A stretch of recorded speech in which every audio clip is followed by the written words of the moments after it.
E como surge a amizade? Sobre este assunto há um estereótipo nebuloso, mesmo entre os estudiosos da matéria. A amizade inicia-se sob a forma de um conhecimento superficial.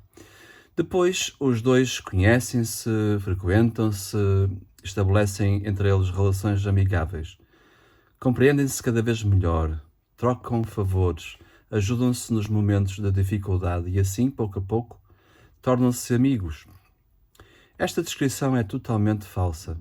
A amizade não surge por infinitésimas etapas sucessivas de um qualquer conhecimento. Não nos tornamos amigos daqueles com quem estamos mais frequentemente em contacto, com aqueles com quem mais frequentemente trocamos favores. Podemos ter durante toda a vida ótimas relações de vizinhança, ótimas relações com os nossos colegas, sem termos, de facto, um amigo entre eles.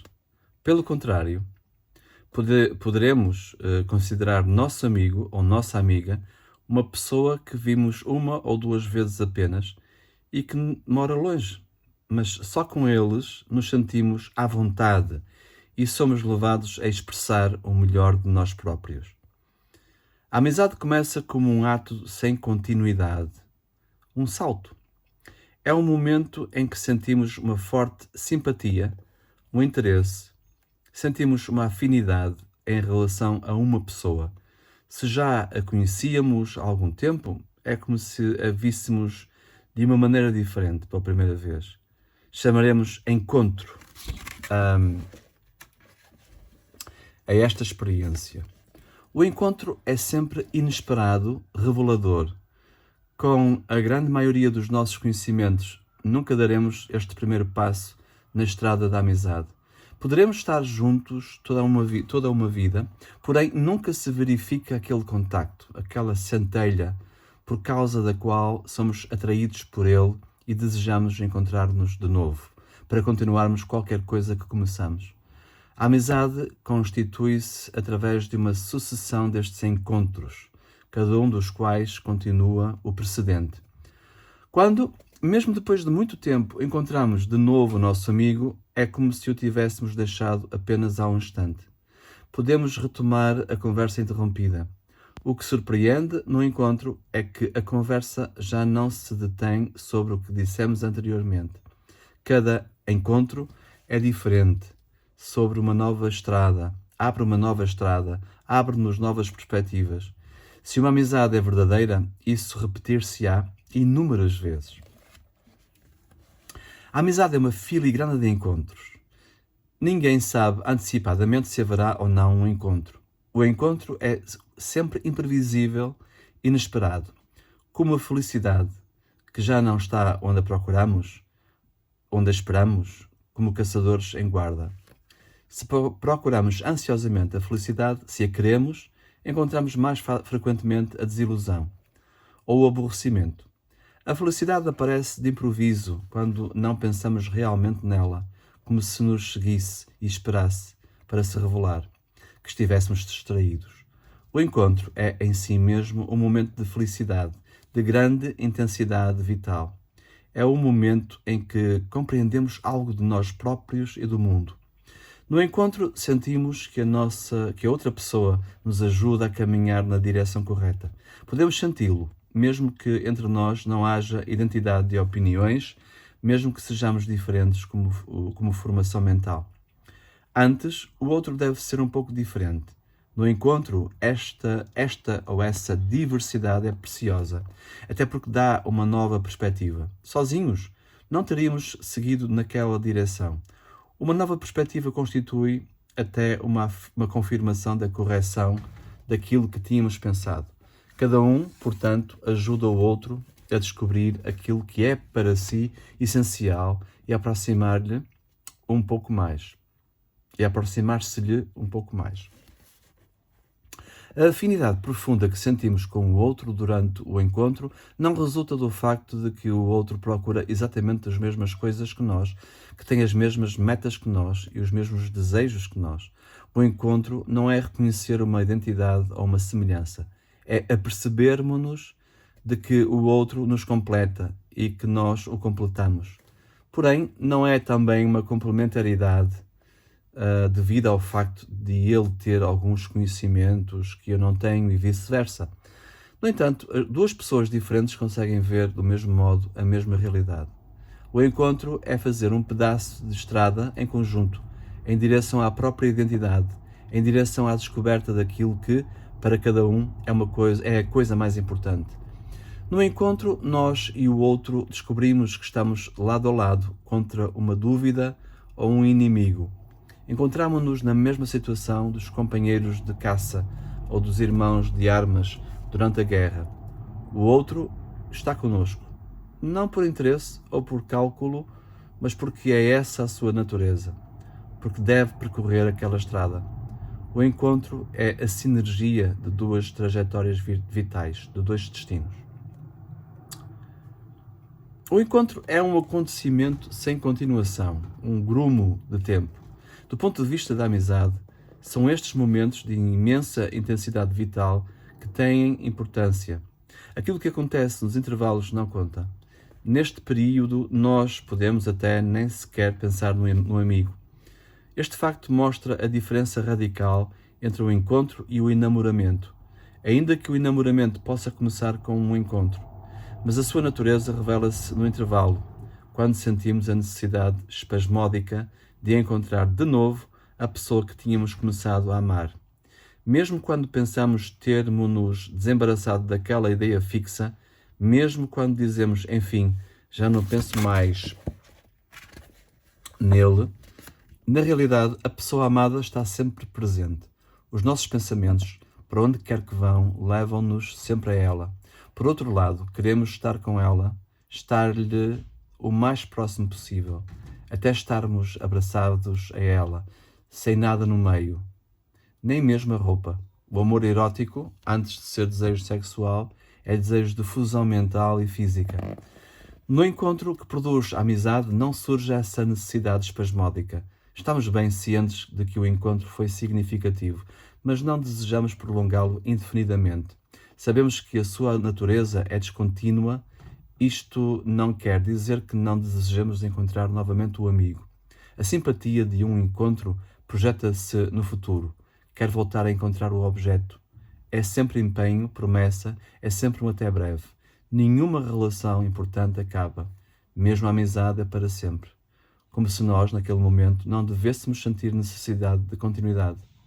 É como no caso da gratidão. Nós, um pouco depois, pedimos o reconhecimento, ou melhor, recordamos que devemos estar reconhecidos. Porém, nada de parangonas, na onda de comoção, no desejo de abraçar, de beijar aquele que se salvou, aquele que se ajudou no momento da dificuldade. Naquele momento, juramos a nós próprios um reconhecimento eterno. Muitos, ao constatar quão pouco dura a gratidão, ficam desiludidos e criticam a fraqueza dos sentimentos humanos.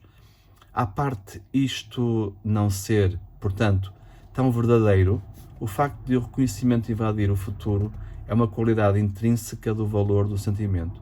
Considera-se o reconhecimento como ilimitado, mesmo que depois o seu ímpeto diminua. Mas o que tem de bom provém exatamente do seu projetar-se permanente. Não há reconhecimento infindável, não há amizade infindável. Uma coisa apenas tem dignidade se tensionar durar, se a sua intenção é vencer o tempo. O encontro está, portanto, também ele marcado pelo desejo de durar e sempre, potencialmente, voltar a verificar-se. Acontece-nos por vezes experimentar simpatia por uma pessoa. Somos tocados por uma sua qualquer qualidade.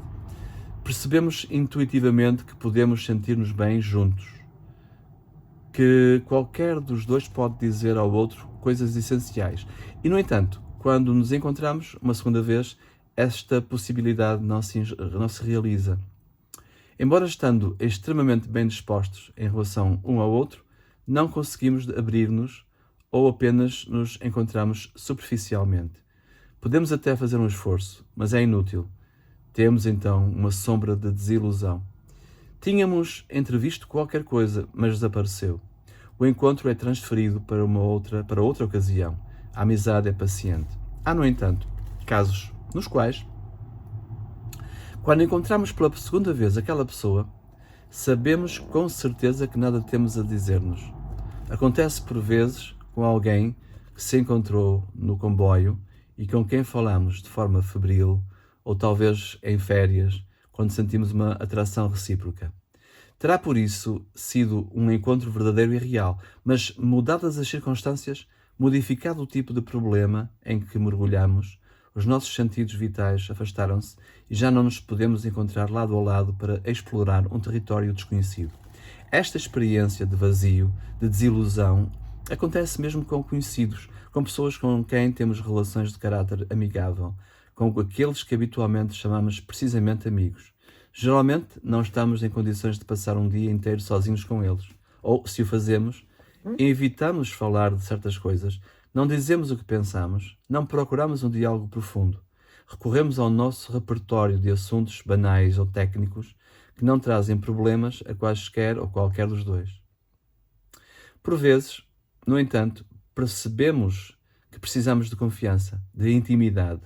Sentimos a necessidade de nos libertarmos, nem que seja por um momento, das convenções e das regras em que nos movimentamos habitualmente e das quais somos prisioneiros.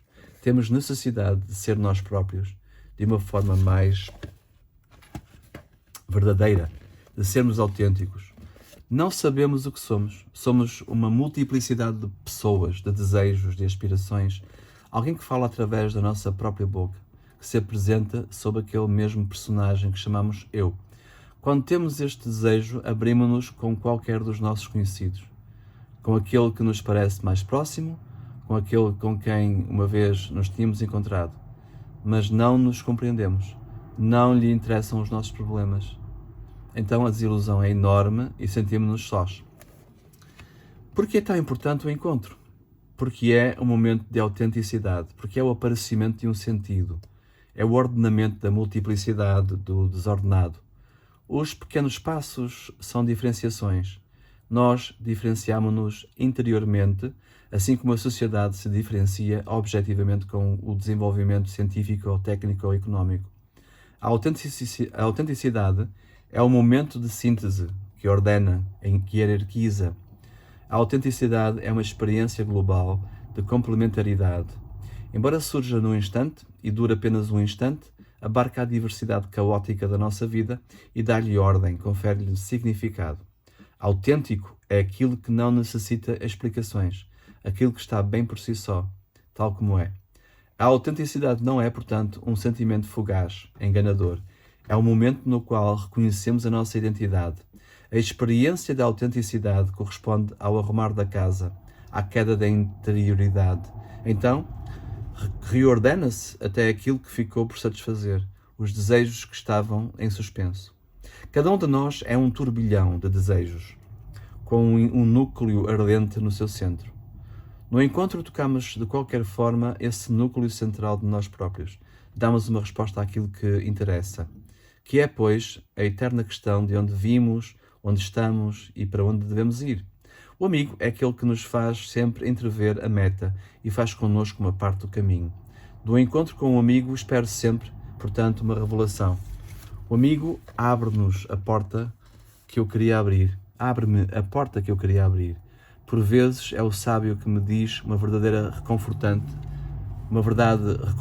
apaziguadora. A desilusão de Jean-Jacques Rousseau, em relação a Diderot, dependia destas expectativas elevadas. Jean-Jacques explorava um cuidado paternal e, ao mesmo tempo, uma revelação extraordinária. Nada, porém, mais afastado da relação mestre-aluno. O amigo não é um guru, dono da verdade. A revelação do amigo não é um ensinamento. É um chegar juntos à mesma conclusão a partir de pontos de vista diferentes. É uma convergência na verdade.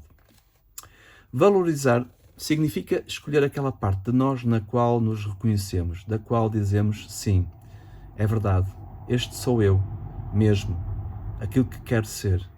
Henry Miller, no livro Trópico de Capricórnio, fala de um amigo seu, Hamilton. Escreve: abriu-me os olhos e deu-me novos valores.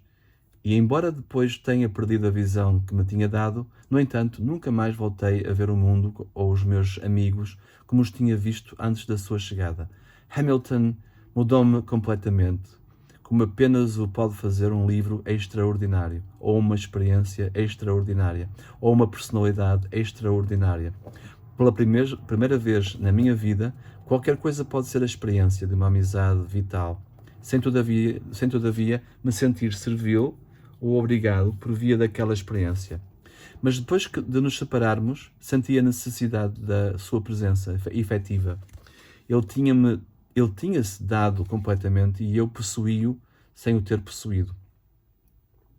Foi a primeira experiência de amizade clara e total e nunca mais se repetiu com nenhum outro amigo. Mais do que um amigo, Hamilton era a própria amizade. Fim de citação. O encontro, portanto, é uma resposta à pergunta mais importante, a questão dos fins. Falar com um amigo faz-me conhecer aquilo que sou realmente, porque eu sou realmente eu próprio, apenas em relação àquilo que penso poder ser. No encontro, conheço-me a mim próprio conhecendo o amigo. Cada conhecimento do outro, de uma maneira geral, está viciado ou pela inveja ou pela refutação. Quando um outro fala, ou nos identificamos com ele e queremos ser ele, ou então identificamos-nos como diferentes e ficamos indiferentes. No caso do amigo, pelo contrário, estamos interessados e não sentimos inveja. Ele fala-nos de si e nós participamos ficando nós próprios. Graças a esta experiência, descobrimos aquilo que temos em comum e aquilo que temos de diferente. Descobrimos a nossa diversidade, a nossa absoluta especificidade, enquanto descobrimos a sua. Os estudiosos da amizade sublinharam demasiado a identidade da experiência. A experiência do amigo é interessante exatamente por ser diferente. É confrontando-me com esta experiência que me conheço. Conhecer quer dizer confrontar, comparar, distinguir. Na fascinação mímica não o conseguimos fazer. Não o podemos também fazer quando o outro nos é estranho. Só com um amigo podemos compreender e apreciar a sua e a nossa singularidade. A experiência do amigo, no entanto, pode até ensinar outras formas de ser que, se confundem, nos dão desejos de mudar. Não para ser como ele, renegando-nos a nós próprios, mas para sermos realmente nós próprios. O amigo, com a sua diversidade, pode revelar-se um dos nossos possíveis deuses, no qual nos reconhecemos. A experiência do amigo é a única experiência que podemos utilizar. A experiência dos outros, de uma maneira geral, não nos serve de nada. Não a podemos aplicar no nosso caso. Sentimos-la estranha. Até os filhos se cansam de utilizar a experiência dos pais. Todos aqueles que experimentam pessoalmente certas situações querem transmitir aos outros tudo o que aprenderam, sobretudo àqueles de quem gostam. Mas, de uma maneira geral, esta transferência é impossível. Todos nós vivemos como únicos e inconfundíveis. Temos a impressão que aquilo que se compreende é exclusivamente nosso, irrepetível, não reduzível a uma categoria, não redutível a uma categoria, nem a nada.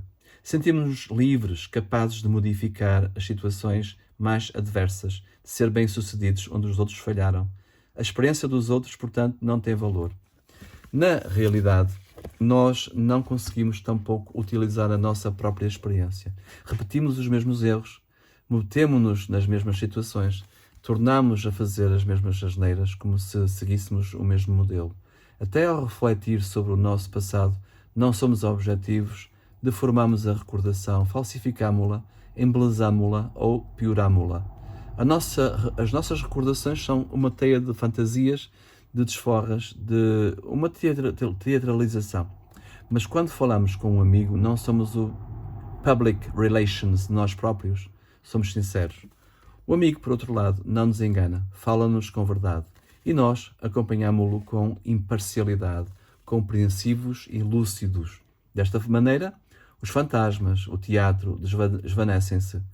A sua experiência tem o pathos do sentimento e a lucidez da razão. Por isso, enriquecemos e crescemos, tanto efetivamente como intelectualmente. Será aqui tanto afetivamente, talvez seja tanto afetivamente como intelectualmente. Mas está aqui escrito efetivamente. A amizade é uma filigrana de encontros e cada encontro é uma prova. Cada encontro pode ser, de facto, até uma desilusão. É então o sinal de que as trajetórias vitais de dois amigos se diversificaram. Nenhuma coisa humana se mantém por si só, mas apenas existe quando renovada. Os amigos encontram-se e renovam a sua amizade através dos encontros. Cada encontro é um risco, porque tem que resultar. A amizade é o resultado dos encontros bem-sucedidos. Os amigos sentem-se bem juntos, estão sorridentes, felizes, porque, mais uma vez, aconteceu o milagre, se realizou o encontro. E, no entanto, os amigos não se põem à prova, como acontece no amor. Aqui, a potência que chega é posta à prova, sem hesitação. Prova de verdade e é posta à prova a disponibilidade do outro. Prova de reciprocidade. Não, na amizade não existem provas desse género. Só a ideia de pôr à prova turva a amizade. Demonstrar amizade quer dizer mostrar, confirmar. A amizade pressupõe-se existente, estável, apenas se deve manifestar, ilustrar-se.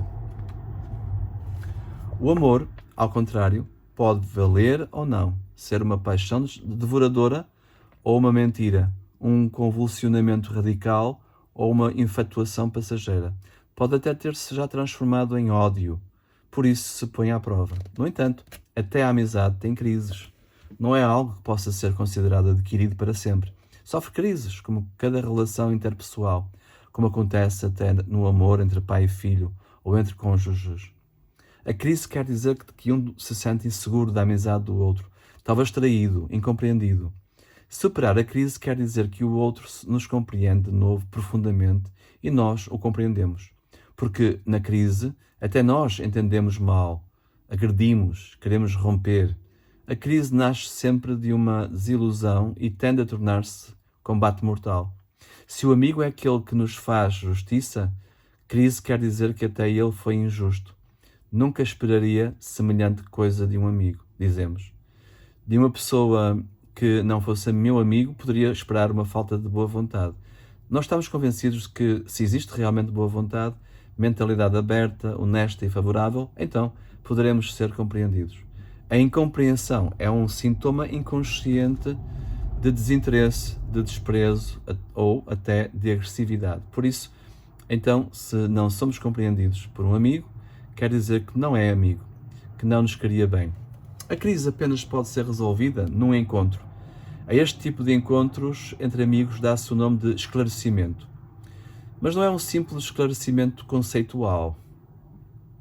Esclarecimento significa compreender por que nasceu a crise, que forças a puseram em movimento, e dissecá-las, tirar-lhes o valor, o sentido. Esclarecimento significa rever criticamente, em conjunto, o passado, voltar atrás até ao momento da incompreensão, da queda. O encontro que resolve a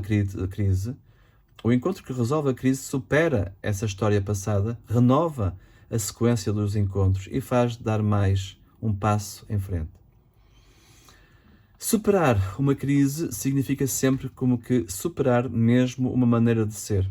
Descobrir mesmo uma maldade, um exagero, uma intemperança, uma cólera, uma maneira de agir superficial, inadequada. Superar uma crise significa melhorar-se a si próprio, fazer uma travessia difícil no próprio desenvolvimento pessoal. E assim li o segundo capítulo de A Amizade, de Francesco Alberoni. Aqui está, o segundo capítulo.